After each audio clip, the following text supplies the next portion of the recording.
Израиль улсын агаарын хүчин Иран улсын цөмийн байгууламжууд руу давталж эхэллээ. Лондон хот руу нисгэр хөөрсөн Air India компанийн зорчигч тээврийн онгоц зосолдож 241 хүн амь өргөцсөн байна. 7-гийн бүлгийн 50 дахь дээд хэмжээний уулзалт Канада улсын Альберта мужид болно. Үндэсний Гвардийн цэргүүдийг Лос Анжелес хотод дайшлах захирамжид шүүхээс түр хориг тавьжээ.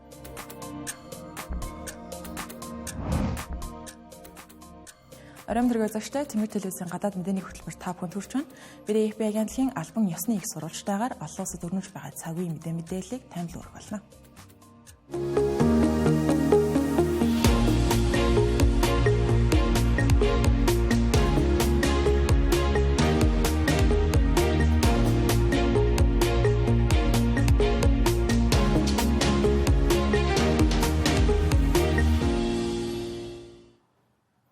Өнөөглөө Израиль улс Ираны нийслэл рүү агаараас сохилдогч тус улсын цөмийн байгууламжуудыг чиглэсэн агаарын товтлогоог эхлүүлж байгаа гэдгээ мэдээллээ. Өнөө өглөөний халдлагаар гэхэд Ираны хувьсгалт гвардийн командлагч Хосейн Салами, дэвсгэр хүчний штабын дарга Мохаммед Багари нар амь өргөцсөн байна. Энэхүү халдлага нь мөн 1980-ад оны Иракт хийсэн дайнаас хойших Иранд тохиолдсон хамгийн ноцтой халдлага гэж ажиглагчид дүгнэж байна. Израиль хэд хэдэн байршилд тэр дундаа Ираны урааны баяжуулах гол байгууламж болох Натанз дахь цөмийн төдөө цохилт өгсөн гэлээ. Израилийн армийн төлөөлөгчийн мэдээснээр 200 орчим өсөх онгоц ашиглагдаж 100 гаруй байг онсон. Хариуд нь Ираны зүгээс Израиль руу 100 гаруй дрон хөөргсөн гэлээ. Олон улсын атомын энергийн агентлаг Израилийн харуулсан пуужин Натанз дахь баяжуулах байгууламжийг онсон гэдгийг бол баталсан. Цацрагийн төвшинг анхааралтай ажиллаж байгаа гэдгийг мэдгдсэн. Агаарын зан хязгаарлалтын улмаас онгоцуудын байршил тодорхойгүй байгаа юм. Зарим их сурвалжууд энэхүү хадлага Иракийн агаарын орон зайг ашиглан дамнаг хийгдсэн байж магадгүй гэж мэдээлж байна. Ираны дээд удирдагч Айтолла Али Хаменеи халдлагын дараа мэдээлэл гаргаж Израилийн эсрэг хатуу хариу арга хэмжээ авахаа бол анхааруулсан. Израиль улсын ерөнхий сайд Биньямин Нетаньяхугийн хувьд Иран улсыг Израиль улсын оршин тогтнолд занал хийж байгаа бодит аюул Ираны цөмийн зэвсэг бүтэөхийг зогсоох хүртэл энэхүү товтлогоогоо үргэлжлүүлнэ гэсэн хатуу байр суурьтай байгаа гэдгийг илэрхийлсэн байна. Тэрээр Иран тун удахгүй ихтэй жилээр биш сараар хэмжигдэх хугацаанд цөмийн бөмбөгтэй болж магадгүй гэж хүртэл анхааруулж байгаа. Израиль улсын улс төрчдийн дунд Ираныг Израиль улсын аюулгүй байдал тусгаар тогтнолд нь учирч байгаа үндсэн аюул гэж үздэг нэгдмэл ойлголт байдгаа гэхэд бол буруутахгүй. Өглөөний халдлагын дараа сөрөг хүчний удирдагчид хүртэл Ираны эсрэг энэхүү товтлогоог бүрэн дэмжиж байна гэж мэдээлэл хийсэн байна. Гэхдээ хэрвээ Ираны хариу цохилтууд Израилийн энгийн иргэдийн амь насанд хүрэхтэй тулах юм бол олон нийтийн дэмжлэг огцон бууж болзошгүй мөн анхааруулж байгаа. Америк нэгдсэн улсын ерөнхийлөгч Дональд Трамп өчигдөр халдлага болохгүй гэж найдаж байна. Гэхдээ магадлалтай гэж мэдэж байсан. Тэгвэл халдлага болсны дараа Америк нэгдсэн улсын төрийн нарийн бичгийн дарга Марко Рубио Израиль аюулгүй байдлын үүднээс Ираны эсрэг биедаан цохилт өгсөн Америк нэгдсэн улс оролцоогүй. Бидний гол зорилго бол бүс нутаг дахь Америк нэгдсэн улсын цэргүүдийн аюулгүй байдлаа гэж мэдгдсэн. Цохилтын өмнөхөн Америк нэгдсэн улс Багдадаас зарим дипломатуудаа гаргаж эхэлсэн. Гэхдээ бүс нутгийн цэргүүдийн гэр бүлд нүүн шилжих зөвшөөрөл олгосон зэрэг энэхүү халдлагыг болох гэж байгааг мэдэж байсных нь илэрлэг. Израилийн дэд сайд Израиль Кац Иран хариу цохилт хийж магадгүй гэж үзэн улс орон даяар онц байдал зарласан болохыг мөн хэлсэн. Израилийн товтлогооны дараа тус улсын гол нисэх буудлууд хаагдсан юм. Мөн Иран, Ирак, Йордан зэрэг улсууд бүгд агаарын орон зайгаа хаасан. Энэхүү ойролт орнын нөлөө бүхий хүчирхэг хоёр улсын хооронд нөхцөл байдлын хөө хурцдаж байгаа нь ойролт орнод өргөн хүрээний бүс нутгийг хамарсан дайн дэдвхий гэсэн болгоомжлыг бол яахааргүй үүсэж байна. Мөн үүнээс гадна Израиль улс Ираныг бөмбөгцөн талаарх мэдээллийн дараа олон улсын түүхийн эдийн зах зээл газрын тосны үн огцон өснө. Бас нэгэн санаа зовсон асуудал болж байгаа. Тухайлбал Brent болон Нью-Йоркийн IMEX дээр газрын тосны үн 10% өссөн байна. Энэ нь хөрөнгө оруулагчид Израиль Ираны хооронд мөргөлдөөн дийдэх нь ойролт орндоос нийлүүлэгдэх газрын тосны урсгалыг тасалдуулж болзошгүй гэж болгоомжилж байгаатай холбоотой. Газрын тосны үн нэмэгдэх нь хүнсний бараанаас эхлээд автомашины шатхууны үнийг хүртэл бүх салбарт нөлөөлдөг. Хэрвээ хурцдмал байдал туйлдаа хүрэх юм бол Иран улс орон улсын хоолойд байрлах дэд бүтэц тээвэрлэлтийг онисноор өдөрт олон 10 сая баррел газрын тосны нийлүүлэлтийг зогсоох аюул байгаа. Орон улсын хоолойн дэлхийн хамгийн чухал тээврийн замуудын нэгт тооцогддог. Дэлхийн газрын тосны 5/1 нь энэ хоолойгоор дамжин өнгөрдөг. Бүс нутгийн томоохон газрын тос байгалийн үйлдвэрлэгчид болон хэрэглэгчид эрчим хүчээ тээвэрлэхийн тулд орон улсын хоолойгоор олон 10 нийтийн танкеруудыг өдөр бүр оруулж гаргадаг байгаа юм. Лондон хот руу нисгэр хөөрсөн Air India компани зорчигч тээврийн онгоц баруун Индикийн Ахмедабад хотын орон сууцны бүсэд осолцсон. Онгоц нийт 242 хүнийг тээвэрлэж явсан. Харин Air India компани мэдээлснээр тэдгээр 242 хүний 241 нь энэхүү осолд амьд байна. Харин Их Британи улсын иргэн Вишаш Мукумар Рамиш гэх нэртэй нэг зорчигч амьд үлдсэн байна. Рамиш сэтгүүлсэд мэдээлэх үедээ онгоц хөөрснөөс ердөө 30 секундын дараа маш чанга чимээ гарч осол болсон гэдгийг хэлсэн байна.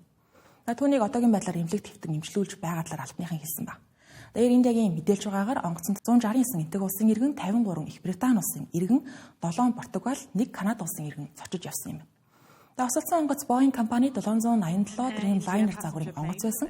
Ослын шалтгааныг тогтоохоор албаныхан ажиллаж байна. Шалтгаан нь Boeing компанитай холбоотой эсийг хэлэхэд бол эрт холбооны нисхийн захиргааны төлөөлөгч Крис Рошелла мэргэжилтнүүдээс бүрдсэн аврах баг энтэг рүү нисэж байгаа ослын шалтгааныг тогтоох ажил эхэлсэн гэсэн байна.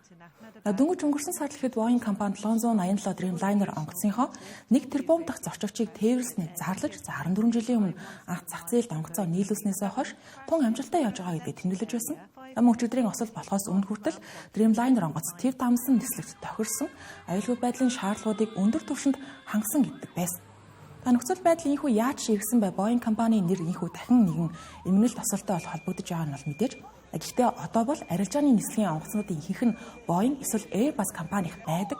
Өөрөөр хэлбэл энэ хоёр компани агаарын тээврийн зах зээлийг үндсэндээ хуваан эзэмшдэг гэсэн. Тиймээс онгоц Boeing компанийх байсан гэд шууд буруутай холбоотой гэж үзэх нь бол сая хэлсэнчлэн эрт байгаа. Ослын шалтгаан Boeing компани буруу гэх нотлохоо одоогор бол байхгүй. Онгоцны хар хайрцгийг буюу нислэгийн мэдээлэл хадгалдаг бичигт хөөрөмжийг олж авсны дараа илүү тодорхой мэдээллүүд гарч ирэх юм аа.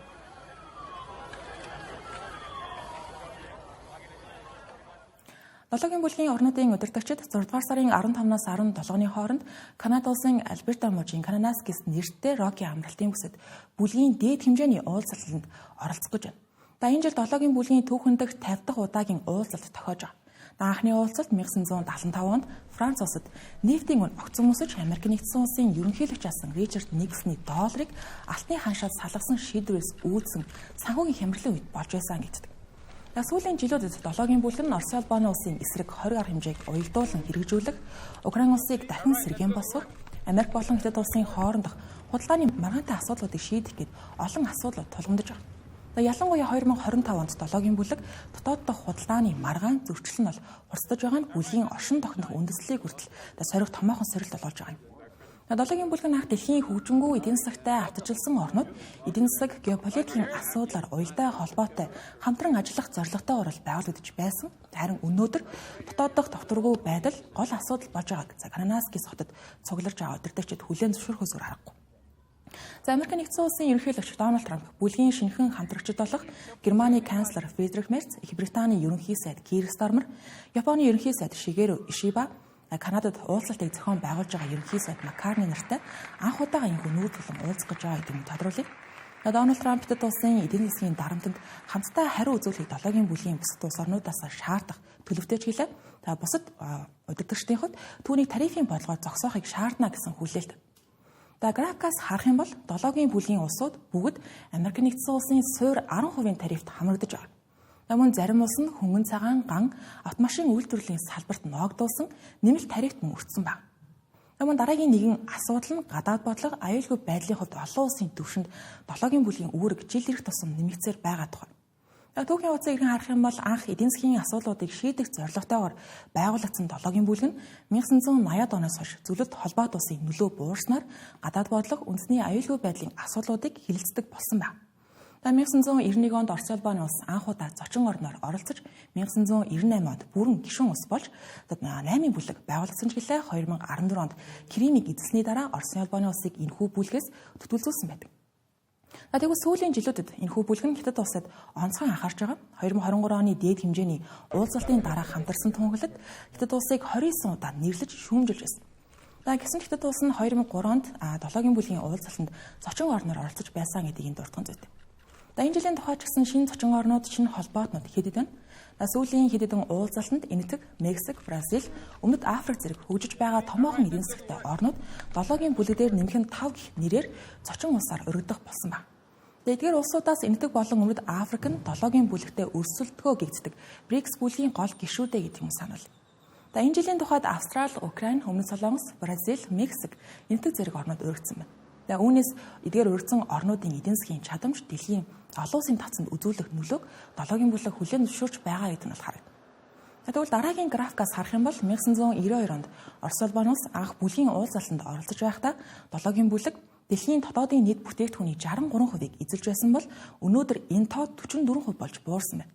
Харин энэ хугацаанд БРИКС-ийн анхны 5 гишүүний эзлэх хөв 2 дахин өсөж бараг 25% болсон байгаа юм. За уулзалтай холбогдуулан хамгийн сүүлийн онцлог сэдв нь хиймэл оюун ухаан.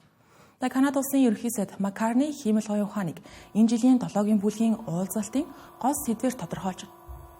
2024 онд 7-гийн бүлгийн орнууд дэлхийн хувийн салбарт хиймэл оюун ухааны хөрөнгө оруулалтын 80%-ийг нь дангаараа татсан. За үүний ихэнхийг Америк нэгдсэн улс эзэлж байгаа. Харин Канада улсын тухайд Америк нэгдсэн улсын хөрөнгө оруулалт Европын хатуу чанга зохицуулалттай өрсөлдөхийн оронд стандарт хамтын ажиллагааны платформыг бий болгох чиглэл гол анхаарлаа хандуулж байгаа гэлээ. Дараагийн ослон мэдээ. За шүүхээс өнөөдөр Америк нэгдсэн улсын ерөнхийлөгч Дональд Трампыг Лос Анжелес хотод үндэсний говардын цэргүүдийг байршуулж байгааг хориглох шийдвэр гаргасан байна. Шүүхийн шийдвэрт Дональд Трампын хийсэн үндэсний говардын дайчилгааг хууль бусаа гэж үзсэн байна. Сан Францискогийн холбооны шүүгч Чарльз Брейер үндэсний говардыг Калифорни мужийн аман захирагч Гэвин Ньюсомын удирдлагад буцаахыг тушаасан байна. Дональд Трамп жагсаалуудыг бослоо гэж тодорхойлж үндэсний говардыг илгээс нь зөвтгөж байгаа. Тэгвэл шүүгч Чарльз Брейер Лос Анжелес хотын эсэргүүцлийн жагсаалуудыг бослоо гэж үзэхэд учир дутагдaltaй, харин ч бослого биш, иргэдийн үг хэлэх, үзэл бодлоо илэрхийлэх эрх чөлөөгөө эдэлсэн хэрэгэ гэж тодорхойлсон байна. Тэрээр мэдээлэлдээ засгийн газрын эсрэг иргэд тайван жагсаал хийх нь үндсэн хуулиар хамгаалагдсан эрх. Ийм үйлдэлийг бослого гэж үзэж байгаад санаа зовж байна гэсэн байна. Гэвч Дональд Трампын эсрэг цагаараа шүүхийн шийдвэрийг эсэргүүцэж давзаалдах шатны шүүхэд хандсан. Улмаар давзаалдах шатны шүүх өглөөний Сан Францискогийн холбооны шүүгч Чарльз Брейерийн хоргийг гадуур хугацаанд зогсоосон байгаа юм. Энэхүү эрхтэй холбоотой сонсголыг эх 7 хоногийн 2 дахь өдөр зохион байгуулахаар болсон гэлээ. Дашин тусгад шүүхийн шийдвэр гарахаас хэдхэн цагийн өмнө дотоодын аюулгүй байдлын сайд Кристи Ноен Лос Анжелес дахь үндэсний говардын дайчилгааг зогсоохгүй гэж мэдэгдсэн. Ихтэй Лос Анжелес хотыг чөлөөлнө гэж хүртэл хэлсэн байна. Энэхүү мэдээллийн үеэр эсэргүүцлээ илэрхийлсэн ардчилсан намаас сонгогдсон Сенат Алекс Падиляг танхимаас хүчээр чирч гарган газар унгаж гавлан саатуулсан дүрс бичлэг цахим сүлжээнд хурдтай дарахж олон нийтийн дургуутслыг бүр чихээр өдөөсөн хэрэг болсон. Өнгөрсөн бямб гаргаас хойш өнөөдрийг хүртэлх Дональд Трампын хийсэн гаргасан захимжуудыг иргэн сануулвал Дональд Трамп эхлээд Калифорни мужийн удирдлагуудын хүсэлтийг үл харгалзан жагсаалыг дарахын тулд үндэсний говардыг дараа нь Тэнгисийн цэргийн хүчнийг хөдөлгөн холбооны цагдаа нарыг цагаачлалын албаны ажилтнуудыг хууль бус цагаачдыг барилгахад нь дэмжлэг үзүүлэх үүрэг өгсөн. Гэвч ихэнх жагсаалууд тайван өрнөж байгаа. Харин ч үндэсний говардын дайшлагдсан газруудад илүүтэй мөргөлдөөн эмх замбраагүй байдал үүсэж байгаа юм. Америк нэгдсэн улсын сэдвчний мэдээснээр 700 тэнгисийн цэрэг өнгөрсөн баасан гарагт Лос Анжелес хотын гудамжинд гарч 4,000 хүрлэх үндэсний говардын алба хаагчдад дэмжлэг үзүүлж ажиллана гэсэн. Шүүгч Брейер тэнгисийн цэргийг дайчлах асуудлыг бол хөндөөгүй. Гэсэн ч тэрээр Дональд Трампын үндэсний говард болон тэнгисийн цэргийг дайчилсан Калифорни мужийн бие даасан байдалтай зөрчилдөж байгаа гэдгийг бол хүлээн зөвшөөрсөн. Дональд Трампын шийдвэр нь холбооны болон мужийн эрх мэдлийн тэнцвэрийг алдагдуулж, бусад мужуудад ч гэсэн аюул учруулж болзошгүй гэдгийг сануулсан байна. Ийхүү эдгээр сүүлийн 7 хоног орчмын хугацаанд Америк нэгдсэн улсад болж байгаа үйл явдлууд нь Дональд Трампын санаачилсан цагаачлалын чангатуу бодлого үнэхээр хууль бус цагаачлалыг бууруулахад үр дүнтэй эсэх. Америк нэгдсэн улсад ерөнхийлөгчийн эрх мэдэл хэд их байгаа эсэх гэд олон асуудлуудыг хөндөж байгаа юм.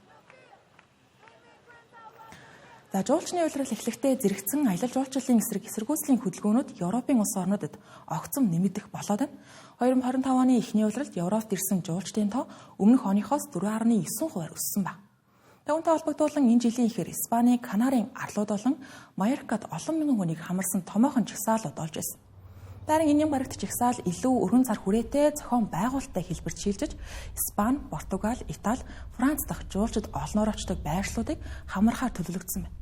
Энэхүү эсэргүүцлийн хөдөлгөөнийг тэргүүлж байгаа Өмнөд Европын аялал жуулчлалын эсрэг холбооны төлөөлөгч Даниэл Пардо аялал жуулчлалын хэд өсөлтийг бууруулах гол зорилготой гэдгийг хэлж байгаа юм. Жагсаалын зохион байгуулагчдын хэлж байгаагаар аялал жуулчлал хэд ихсний улмаас түрээсийн мөн өсөх, орон сууц хомсдох, байгаль орчинд оройтох, ингэснээр оршин суугчдын үндсэн хэрэгцээ хангалттай болсон гэж байна. Тухайлбал Барселона, Лиссабонд амралтын газрын түрээсүүд За орон сууцны түрээсийн үнийг өсгөж орон сууцны хомсдол бий болгож байгаа бол Генуя тэргүүтээ Бонтын хотуудад аяллаа хөлөг онгоцны байгальд үзүүлэх сөрөг нөлөө сүүлийн жилүүдэд огцом нэмэгдэж байгаа юм. Энэ нэм гарагийн жагсаал Барселона, Сан Себастьян, Гранада, Майорка, Минорка, Ибица зэрэг хотын оршин суугчид оролцсон. Мөн Венец, Марсель зэрэг газруудад жагсаал болох магадaltaй. Зарим жагсаал нь баяр ёслолын өнгө аястай байх бол зарим газар нисэх онгоцны буудал, аялал жуулчлалын төвүүдэд эсэргүүцийн жагсаал өрнөх, зарим газруудад илүү зохион байгуулалттай хөтөлбөртэй байхаар төлөвлөгдөж байна. Жишээлбэл Лисбонд оршин суугчид биеийн Антонигийн хөшөөг нүүлгэн шилжүүлж, тансаг зочид буудал болгохоор төлөвлөгдсөн хуучны цэргийн баазад аваачих юм. Сүүлийн жилүүдэд зарим улс орон жуулчлалын урсгалыг зохицуулах шинэ татвар дүрм журмуудыг нэвтрүүлсэн ч гэлээ тогтолцоо уурн буюу системээр нь өөрчлөхгүйгээр үр дүн гарахгүй гэж жагсаалын зохион байгуулагчид үзэж байна. Нөгөөтэйгүр жуулчдын тоонд биш харин орон нутгийн нийгэм эдийн засаг аялал жуулчлалаас хэд хамааралтай болсон байгаад анхаарлаа хандуулж шийдвэр гарцыг эндээс хайх ёстой гэж зарим судлаачид анхааруулж байна. Хөтөлбөр үргэлжлүүлж байна. Энэ хэсэгт би зарим мэдээллийг товчоор хүргэх болно. Герман улсын Батлан хамгаалахын сайд Борис Писторис Украин улсын их баригчдын удаа дараад тавьсан хүсэлтээс үл харгалзан Таврос загварын 480 км хүртэлх холын зайн тусгалд Пуужинг нийлүүлэх талаар авч үзэх бодол огт байхгүй гэдгээ мэдэгдлээ. Германыг Украины гол түншүүдийн нэг гэж үздэг ч хэлээ энэхүү Пуужинг өнгөрсөн хугацаанд огт нийлүүлж байгаагүй юм а. Гэсэн хэдиж Борис Писторис хэвлэлийн баг хурал дээр Германы Украиныг дэмжих цэргийн тусламж 2022 онд 7 тэрбум еврогоор хэмжигдэж байгаа ба нэмэлт 1.9 тэрбум еврогийн тусламжийг парламент баталгаар хүлээгдэж байгааг дурдсан байна.